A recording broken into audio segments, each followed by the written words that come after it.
Assalamualaikum warahmatullahi wabarakatuh. Anak-anak, bagaimana kabar? Mudah-mudahan kalian semua dalam keadaan sehat dan dalam lindungan Allah Subhanahu wa Ta'ala. Anak-anak, alhamdulillah kita dipertemukan di Zoom ini untuk tatap muka mata pelajaran ekonomi. Untuk mengawali kegiatan kita pada siang hari ini, mari anak-anak kita mulai dulu dengan berdoa menurut agama kita masing-masing. Berdoa dimulai.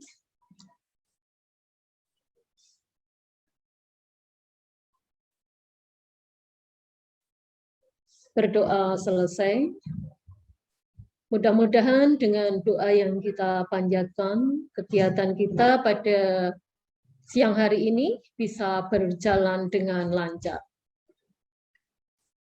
Anak-anak, untuk kelas 10 F, G, H, I, J mungkin sudah kenal ya dengan Bu Yarti. Untuk kelas 10 A, B, C, dan D, E ya, perkenalkan saya Yarti Suwarni, guru mata pelajaran ekonomi di kelas 10, ngajarnya di 10 F, G, H, I, J ya. Jadi kalau 10 A, B, C, dan E yang mengampu Ibu Nurul, jadi sama saja ya anak-anak. Untuk materi pelajaran ekonomi kali ini, saya yang diberi tugas untuk bertatap muka bersama anak-anak di siang hari ini. Anak-anak, pada pertemuan sebelumnya, kalian sudah mempelajari materi ekonomi tentang kelangkaan, motif ekonomi, prinsip ekonomi, pembagian ilmu ekonomi, dan biaya peluang ya. Nah, untuk kali ini kita akan mempelajari materi tentang kegiatan ekonomi dan peran pelaku kegiatan ekonomi. Jadi anak-anak, saya kira untuk kegiatan ekonomi ini juga sudah dipelajari di kelas 9 saat kalian belajar di SMP ya. Jadi kita di sini akan memperdalam gitu ya. Jadi kalau kemarin kalian sudah mengenal, sekarang kita akan perdalam materi itu lebih jauh. Jadi anak-anak silakan nanti diperhatikan slide yang akan ditayangkan ya. Sebelumnya mungkin anak-anak ada yang bisa menjawab, kegiatan ekonomi itu ada berapa macam? Kegiatan ekonomi ya, ini sudah dipelajari, sebutkan nama dan kelas kalian untuk yang bisa menjawab ya. Iya. Ada yang bisa? Silakan. Perkenalkan, nama saya Ilham Rizky Sugeng Ramadan, nomor absen 10, kelas 10C. Kegiatan ekonomi terdiri dari 3 macam, produksi, distribusi, dan konsumsi. Iya, bagus. Ya, betul ya Ilham. Jadi kegiatan ekonomi ada 3, produksi, distribusi, dan konsumsi. Ya, terima kasih Ilham. Ya, jadi itu yang akan kita perdalam anak-anak. Kalau cukup waktunya ya kita bahas semua. Kalau tidak, ya nanti kita lanjutkan di pertemuan berikutnya begitu ya. Karena memang banyak sekali materi yang akan kita bahas. Oke, kita akan mempelajari tentang kegiatan ekonomi, ya.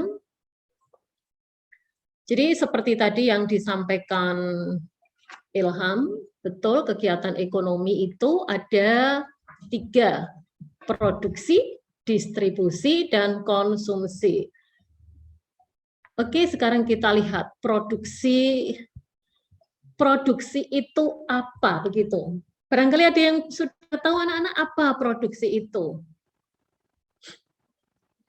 Ada yang tahu? Saya, Bu. Oke, siapa?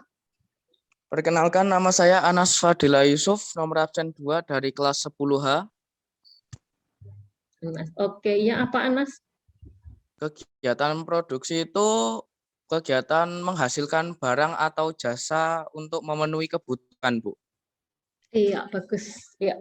Jadi produksi itu kegiatan menghasilkan barang atau jasa untuk memenuhi kebutuhan. Oke, berarti anak-anak sudah banyak yang tahu ya apa itu produksi.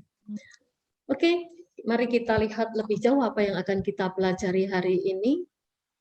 Perhatikan slide berikut ya anak-anak. Jadi capaian pembelajaran kita pada siang hari ini, kalian nanti diharapkan akan bisa memahami kegiatan ekonomi dan peran pelaku ekonomi. Kemudian tujuan pembelajaran kita dari materi ini banyak sekali, tapi karena waktunya terbatas, maka nanti akan kita batasi ya tentang apa itu produksi, faktor-faktor produksi itu apa saja, kemudian teori pelaku produsen itu seperti apa. Juga kita akan mempelajari bagaimana cara menghitung biaya produksi, penerimaan, dan laba. Kemudian yang keenam distribusi, yang ketujuh faktor-faktor yang mempengaruhi distribusi. Ini ya anak-anak, nanti kalau waktunya cukup kita sampai ke tujuan yang ketujuh ini ya. Baik, kita lihat berikutnya. Produksi. Ya. Jadi tadi produksi itu kegiatan menghasilkan barang atau jasa seperti yang disampaikan Ilham tadi ya. Jadi betul, jadi produksi menciptakan atau menambah nilai suatu benda sehingga bermanfaat dan bisa digunakan untuk memenuhi kebutuhan ya. Jadi kayu, jadi di situ ada gambar kayu. Ada gambar sayur begitu. Kalau tidak diolah maka tidak akan bermanfaat. Tetapi setelah diproses, diolah akan menjadi bermanfaat. Di situ ada sayur, ada bumbu. Setelah diolah maka akan bisa kita makan, bisa dijual begitu ya. Kayu kalau hanya batangan maka tidak bermanfaat. Setelah diproses, diolah maka akan menjadi bertambah nilai gunanya begitu ya. Jadi produksi itu bisa berupa produk barang, juga bisa berupa jasa. Ya. Jadi bisa berupa jasa, jasa seorang dokter, jasa pergudangan. Mungkin anak-anak ada yang bisa memberi contoh produk jasa selain yang ada di sini anak-anak. Di situ contohnya produk jasa, produk perawatan kesehatan ya. Ada jasa pergudangan. Adakah anak-anak yang bisa menyebutkan contoh produk jasa selain yang ada di sini?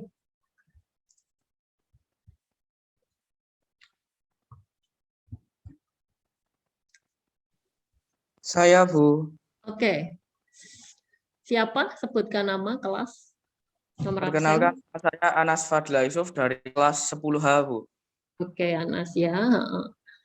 Iya. Contoh produk jasa apa Le? Untuk contoh barang produksi berupa jasa yang lainnya bisa berupa jasa pendidikan seperti guru, jasa memasak atau membuat makanan seperti chef, lalu mengantarkan barang seperti kurir, jasa keamanan seperti security, dan lain-lain, Bu. Oke, bagus. Betul ya Anas, jadi contoh-contoh yang disampaikan oleh Anas, produk jasa. Jadi jasa seorang pendidik misalnya di lembaga pendidikan, lembaga bimbingan belajar gitu ya anak-anak, itu merupakan produk jasa. Jadi anak-anak besok setelah lulus dari menempuh pendidikan bisa saja membuka usaha bimbingan belajar, ya itu jasa pendidikan. Oke, jasa kurir, jasa seorang chef gitu ya. Oke. Terus itu tadi jasa dan contoh-contohnya ya. Berikutnya tujuan produksi. Apa toh tujuan dari produksi itu? Yang pertama, memperbanyak jumlah barang dan jasa. Ya, dengan mengadakan kegiatan produksi, maka jumlah barang dan jasa jumlahnya akan menjadi banyak ya. Kemudian menghasilkan barang dan jasa yang berkualitas tinggi, memenuhi kebutuhan sesuai dengan perkembangan peradaban dan kebudayaan serta perkembangan teknologi, mengganti barang yang rusak atau habis, ya, karena barang itu kalau sudah dibeli oleh konsumen maka akan habis, sehingga seorang produsen akan terus memproduk barang yang dihasilkan. Kemudian memenuhi pasar dalam negeri untuk kebutuhan perusahaan dan rumah tangga, memenuhi pasar internasional, mendapatkan keuntungan dan meningkatkan kemakmuran ya. Kemudian faktor-faktor produksi. Apa tuh faktor-faktor produksi itu? Apakah ada yang tahu anak-anak apa yang dimaksud dengan faktor produksi? Oke, di sini sudah saya sebutkan ya, faktor produksi adalah segala sesuatu yang dibutuhkan untuk memproduksi barang dan jasa. Jadi segala sesuatu yang digunakan untuk menghasilkan barang dan jasa. Ya. Faktor produksi.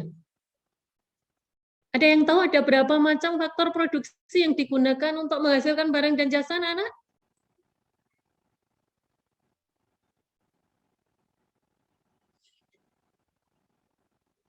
Oke.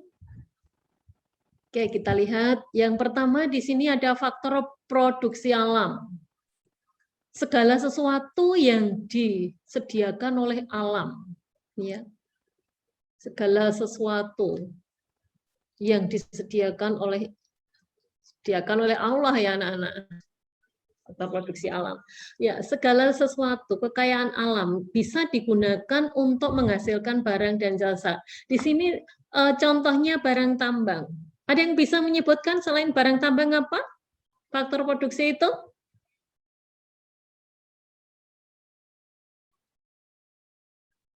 Halo anak-anak?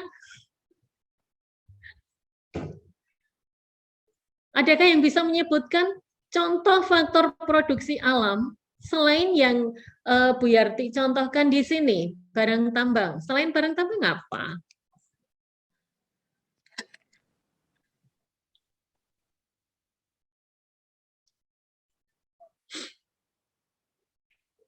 Halo? Anak-anak semua pada pakai baju toh? Baju bahan bakunya apa anak-anak? Baju bahan bakunya apa? Kain. Kain dibuat dari apa? Dari benang. Dari benang. Benang dibuat dari apa? Kapas. Kapas. Jadi kapas itu contoh? Faktor produksi alam. Iya, contoh faktor produksi alam. Oke, kapas. Oke, apalagi faktor produksi alam selain kapas? Pohon sawit. Pohon sawi, boleh. Pohon sawi untuk apa? Pohon sawit, Bu. Oh, pohon sawit. Ya, pohon sawit. Pohon sawit untuk apa, anak-anak? Untuk minyak. Untuk membuat minyak. Ya, untuk menghasilkan minyak. Baik, ya. Itu ya. Contoh faktor produksi alam. Tadi ada kapas, ada pohon sawit, ada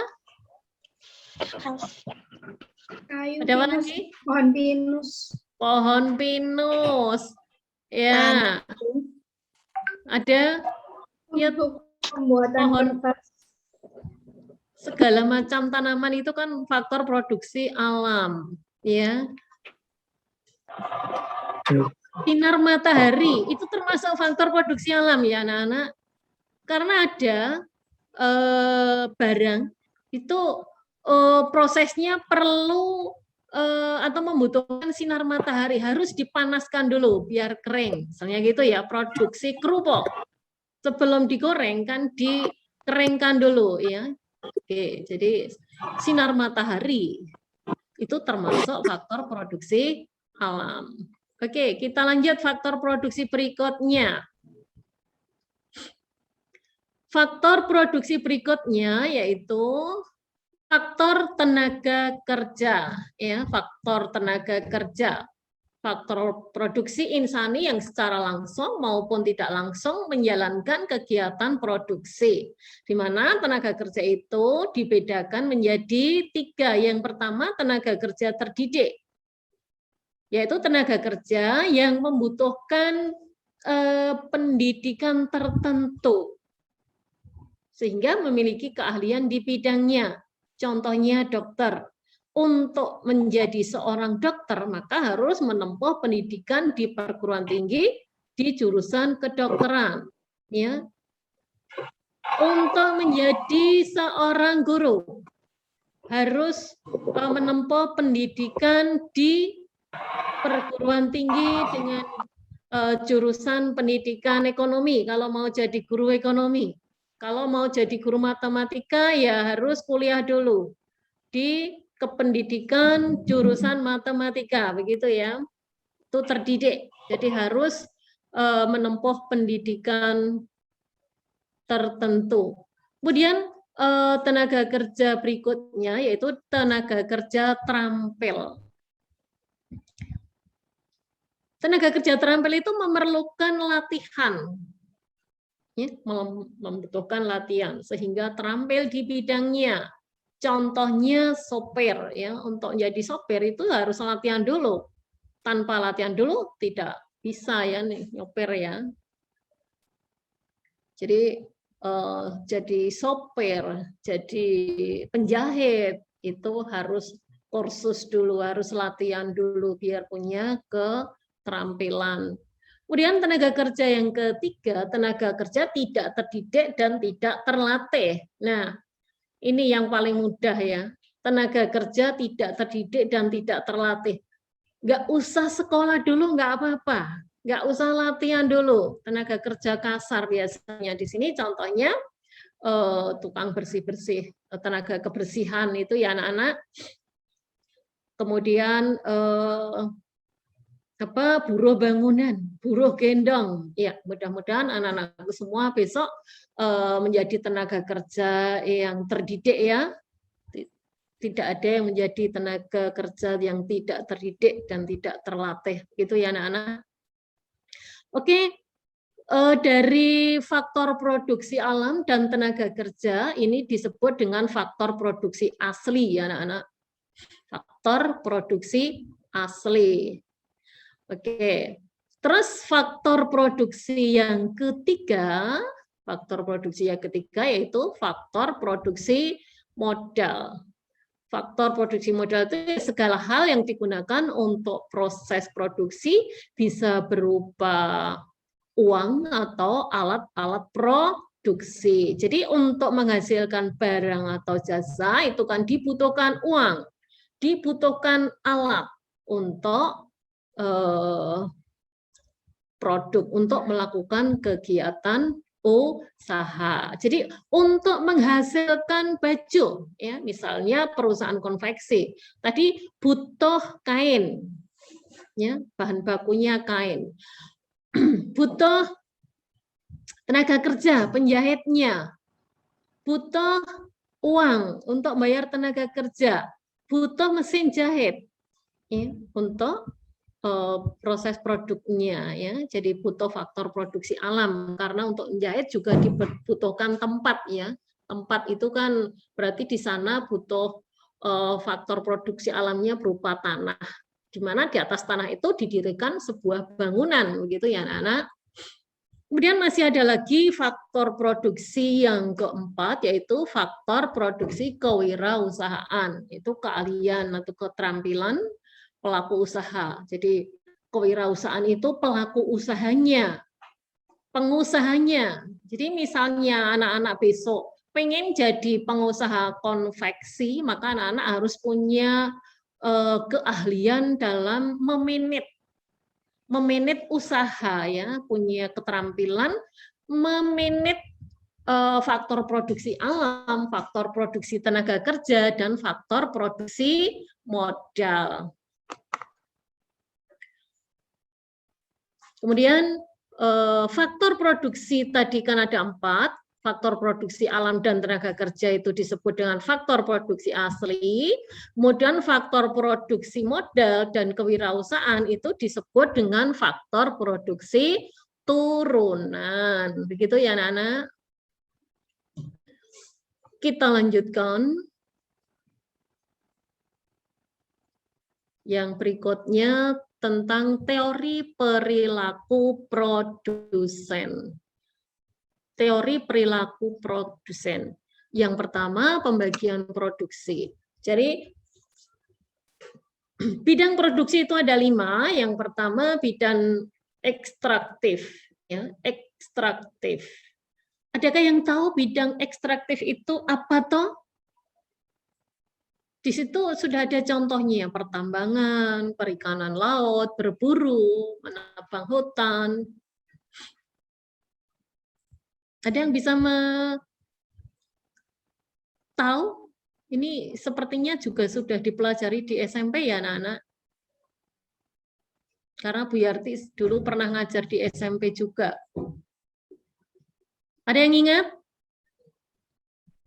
Mengolah produk yang dihasilkan dari sumber daya alam. Iya. Siapa namanya? Siapa namamu, Nek? Dina Citra, Bu. Dari kelas? 10E. 10E. Oke. Terima kasih. Jadi ekstraktif itu kegiatan produksi mengambil kekayaan alam, jadi kegiatan menghasilkan barang dengan cara mengambil dari sumber daya alam. Iya, sumber daya alam dari tanah, dari dalam tanah begitu ya. Menambang, perikanan laut, jadi dari alam. Tidak ekstraktif. Kemudian yang kedua, bidang agraris. Agraris. Contohnya pertanian, perkebunan, perikanan darat, dan peternakan. Ya. Kalau tadi ekstraktif itu perikanan laut contohnya. Kalau di sini perikanan darat. Agraris. Ada yang tahu bidang agraris? Kalau tadi dari alam gitu ya. Sekarang ini maaf, silakan. Sebelumnya perkenalkan nama saya Novia Munzilatun Hasanah, nomor absen 24 dari kelas 10E. Jadi, usaha agraris adalah kegiatan produksi yang memanfaatkan lahan atau tanah sebagai faktor produksi utamanya, Bu. Oke, betul ya Novia.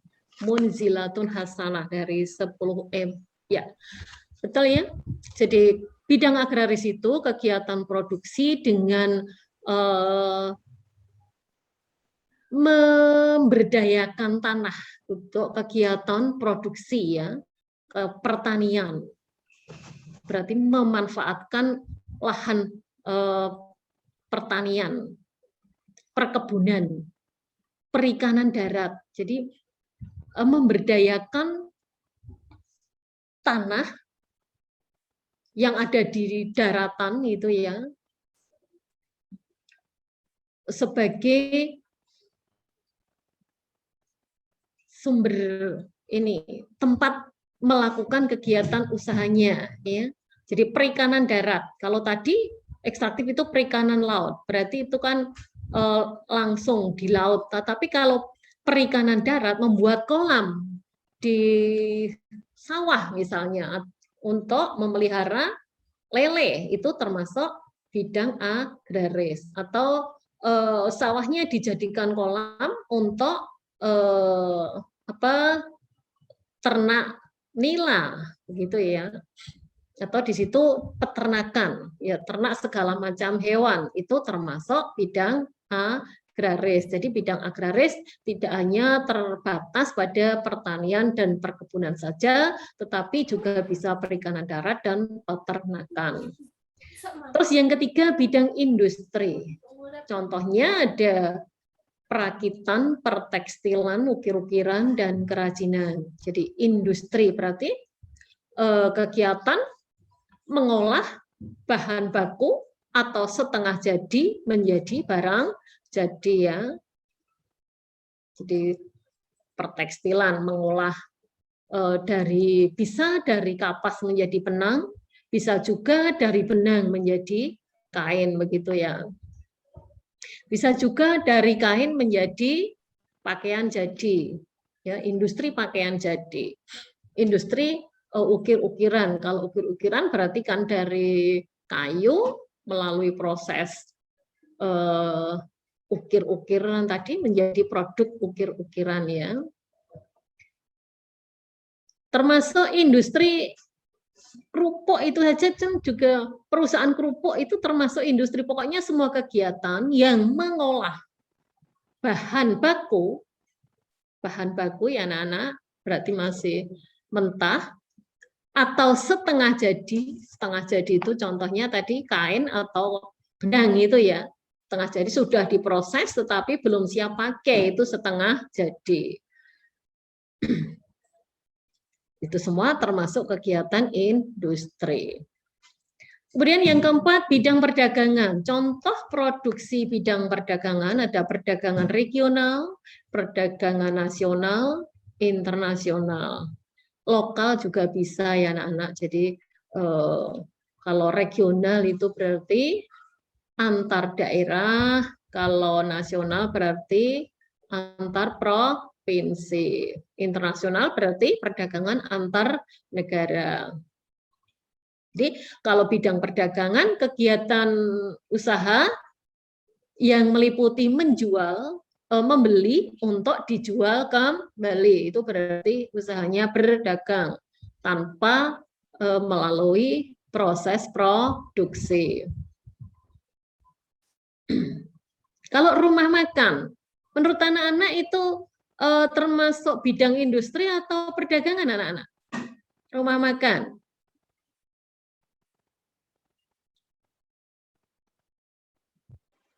Halo? Perdagangan, Bu.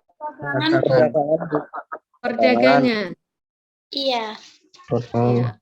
Ada yang perdagangan. Perdagangan tadi pengertiannya membeli, dijual kembali. Kalau industri diolah dulu.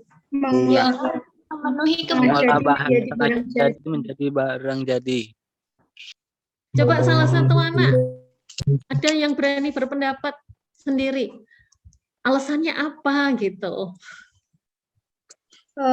Menurut saya, Ya, sebutkan nama. nama saya Zakiah Husnul Khatimah dari kelas 10H. Zakiah ya. Menurut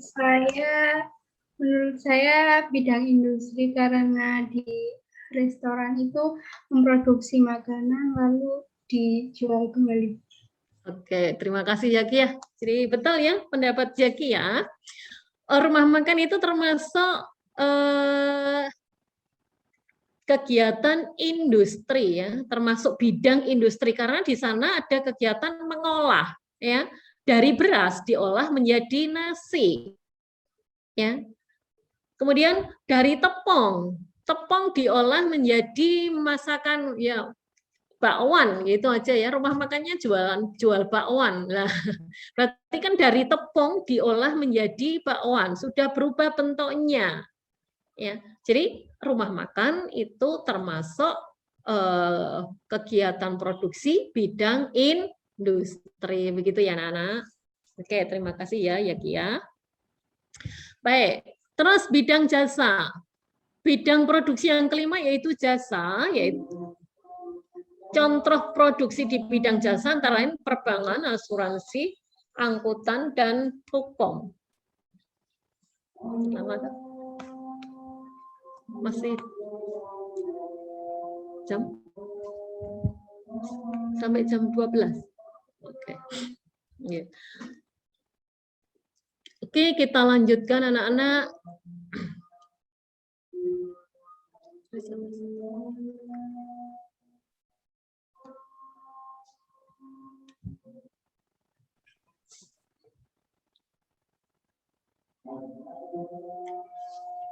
Tahapan produksi ya. Jadi tadi dari bidang produksi, berikutnya tahapan produksi. Tahapan produksi itu ada 3, yaitu sektor primer meliputi bidang ekstraktif dan agraris. Kemudian untuk sekunder meliputi bidang industri dan bidang perdagangan.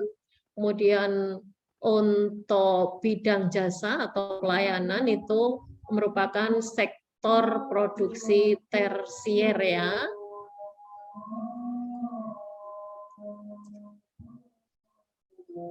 Kemudian berikutnya tentang produktivitas. Apa itu produktivitas? Apakah ada yang tahu anak-anak produktivitas itu apa?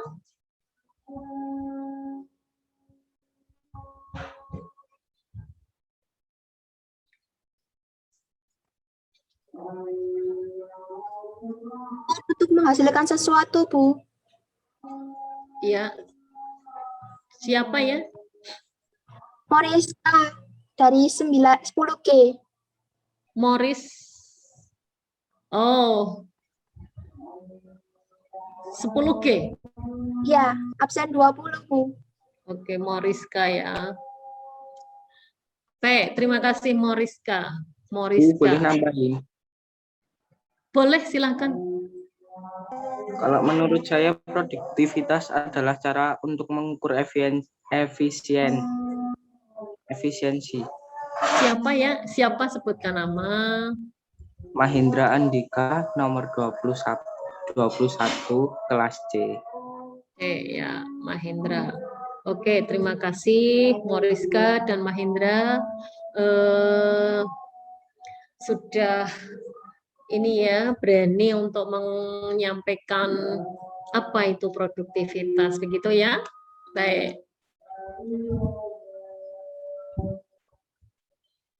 Jadi produktivitas itu kemampuan untuk menghasilkan barang dan jasa ya, dalam jumlah lebih, begitu ya. Jadi kemampuan untuk menghasilkan barang dan jasa. Jadi untuk menghasilkan barang dan jasa itu bisa dilakukan secara ekstensif, intensif, dan rasionalisasi gitu ya. Nah, ekstensif untuk menambah jumlah barang dan jasa yang dihasilkan. Jadi ini berhubungan dengan apa itu produktivitas tadi, kemampuan untuk menghasilkan barang dan jasa dalam jumlah yang lebih banyak, itu bisa dilakukan secara ekstensif. Ada yang tahu anak-anak ekstensif?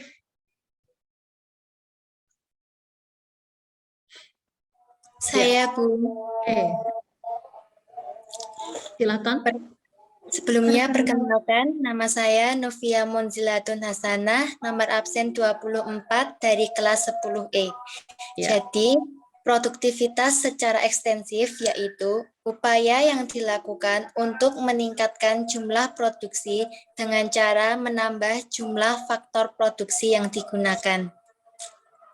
Iya, betul sekali ya Novia. Jadi ekstensifikasi atau ekstensif itu menambah jumlah barang atau jasa dengan cara menambah faktor produksi. Misalnya perusahaan konveksi mau menambah jumlah baju yang dihasilkan dengan cara menambah bahan bakunya, kainnya, menambah tenaga kerjanya, menambah mesin-mesin yang digunakan ya.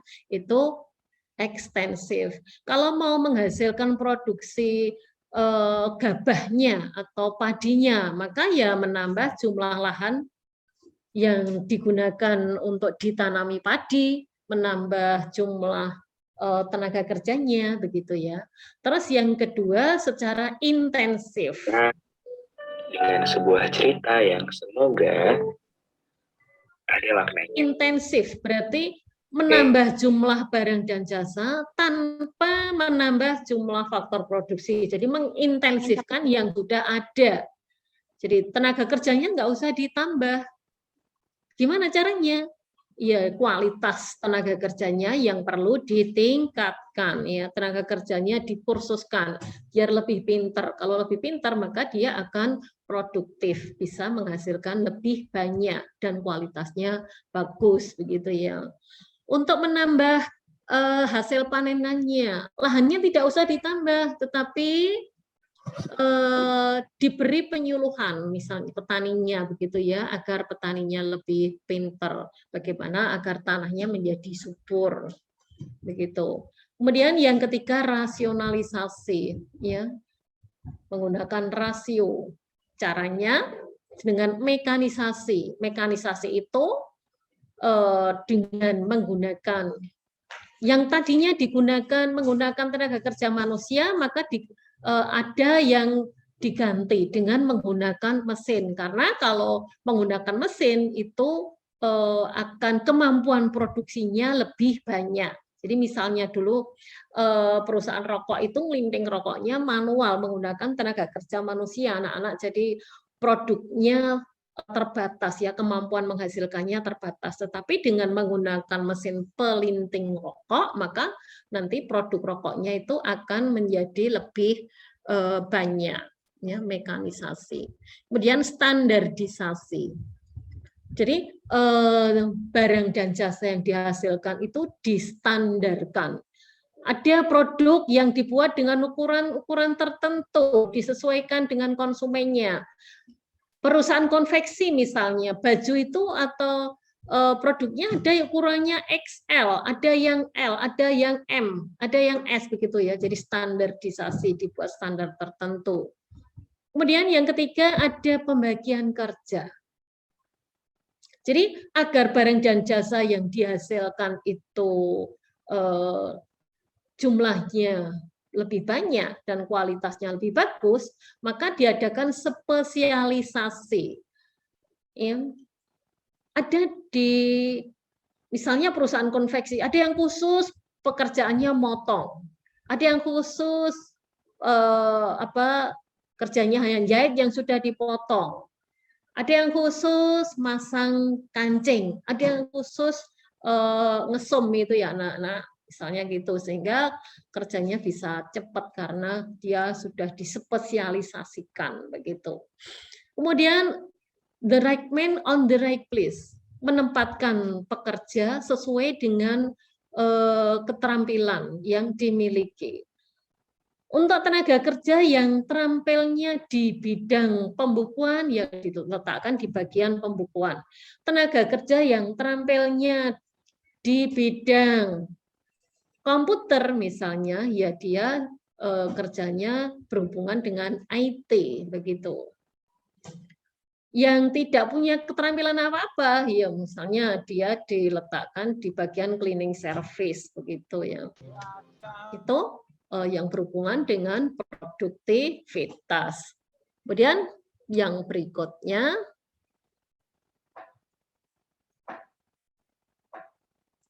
biaya produksi, penerimaan, dan laba, ya. Jadi biaya produksi itu ada biaya tetap dan biaya variabel, ya anak-anak. Biaya tetap itu biaya yang besarnya tidak tergantung pada unit produksi. Jadi berapapun yang dihasilkan, biaya yang dikeluarkan sama. Misalnya biaya sewa, biaya asuransi, biaya penyusutan aktiva tetap. Kemudian yang kedua biaya variabel, variasi, ya. Jadi biayanya tergantung pada unit produk yang dihasilkan. Misalnya biaya tenaga kerja, biaya listrik, air, biaya bahan baku, biaya bahan penolong. Perusahaan roti kalau mau menghasilkan roti lebih banyak, berarti ya tepung terigu yang dibutuhkan juga banyak. Tenaga yang dibutuhkan juga lebih banyak, begitu ya. Kemudian berikutnya ini cara menghitung biaya produksi ya anak-anak. Jadi kalau total cost itu nanti rumusnya biaya tetap plus biaya variabel ya. Kalau total biaya total itu biaya tetap plus biaya variabel. Kemudian kalau biaya rata-rata itu biaya per unit produk, itu biaya total dibagi dengan jumlah produk yang dihasilkan. Kemudian yang ketiga, biaya variabel rata-rata itu ya biaya variabel per unit untuk produk yang dihasilkan. Kalau biaya rata-rata saja, average cost, itu biaya rata-rata ya total cost dibagi dengan jumlah produk yang dihasilkan.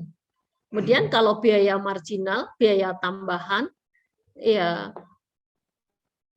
ngitung kita, ya, biaya marginal itu tadi pengertiannya, biaya karena ada tambahan unit yang dihasilkan. Jadi kalau barang yang dihasilkan bertambah, berarti nanti biayanya juga bertambah. Oke, kita langsung ke contoh saja. Ini untuk penerimaan ya. Jadi penerimaan itu diperoleh dari hasil penjualan output. Rumusnya P kali Q. Jadi harga barang dikalikan dengan Q, jumlah barang yang terjual. Ya. Kita langsung lihat contoh saja. Tabel. Langsung Mas, tabel saja Mas. Ya, perhatikan tabel berikut anak-anak. Jadi di sini variabel cost-nya, tadi variabel cost kan tergantung produk yang dihasilkan. Ini dimisalkan berapapun jumlah Q-nya, kalau biaya tetap itu tetap biayanya, variabel cost sesuai dengan jumlah produk yang dihasilkan ya. Total cost, biaya total cost tadi rumusnya VC plus FC ya. Biaya variabel ditambah biaya tetap.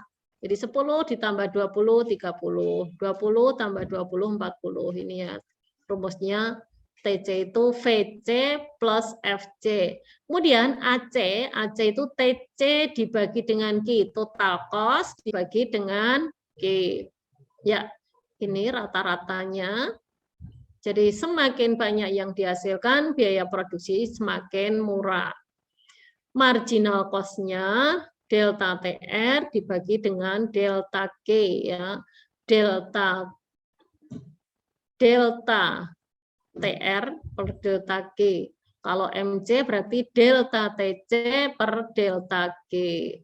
TC-nya berubah 10 dari 30 menjadi 40. TC-nya berubah 10 ya. Di sini Q-nya berubah 1, berarti MC-nya 10. Kalau dimisalkan P harga produk per unitnya 15, maka ketika TR-nya 1, ketika Q-nya 1, harganya 15, yang dijual 1, berarti TR-nya 15. Kemudian barangnya 2, harganya 15, berarti 30. Berikutnya, Q-nya 3, berarti TR-nya berapa? 45. Ya. Dilanjut sendiri ya nanti ya anak-anak. Terus P-nya 4. Berapa TR-nya? Q-nya 4, P-nya 15, TR-nya berapa?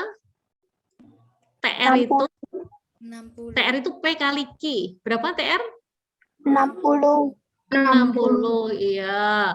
Terus ketika Q-nya 5, TR-nya? 75. 75, pintar. Terus sekarang LR, laba atau rugi ya. L itu laba, R itu rugi. Untuk mengetahui L atau R, kita bandingkan penerimaan dan total cost-nya ya anak-anak. TR itu total penerimaan, TC itu total cost. Penerimaannya 15, cost-nya 30, berarti laba atau rugi? Rugi. Rugi, benar. Rugi berapa? 15. Ya, benar. Rugi 5 apa 15? 15. 5 ya, ruginya 5 ya anak-anak. Oh, 15, benar 15. TC-nya 30, TR-nya 15, berarti rugi 15, betul. Kemudian ketika TR-nya 30, TC-nya 50, laba apa rugi? Rugi. Rugi berapa? 20. 20. TC-nya 40, TR-nya 30, rugi 10. 10, rugi 10. Ini tadi TR 45 ya, karena P-nya 15. TR-nya 45, TC-nya 50, laba apa rugi? Rugi. Berapa? 5. 5. Oke.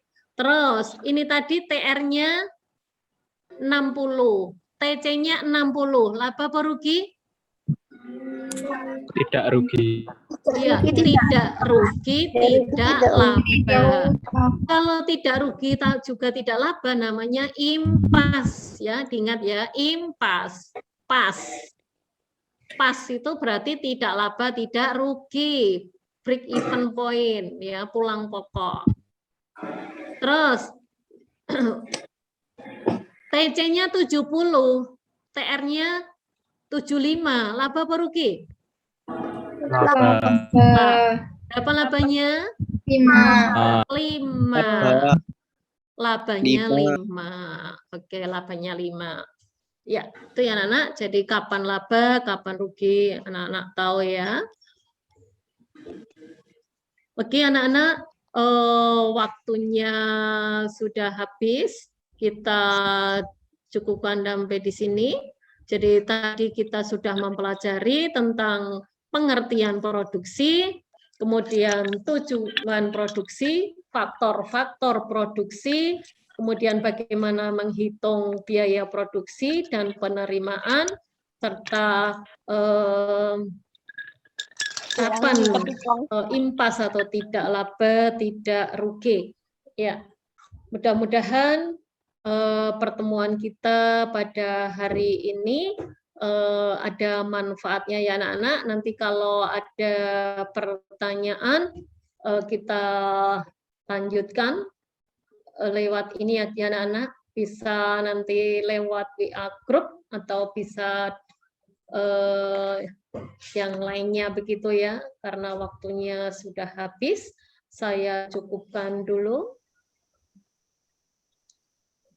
Ada kurangnya mohon maaf. Assalamualaikum warahmatullahi wabarakatuh. Waalaikumsalam warahmatullahi wabarakatuh. Waalaikumsalam warahmatullahi wabarakatuh.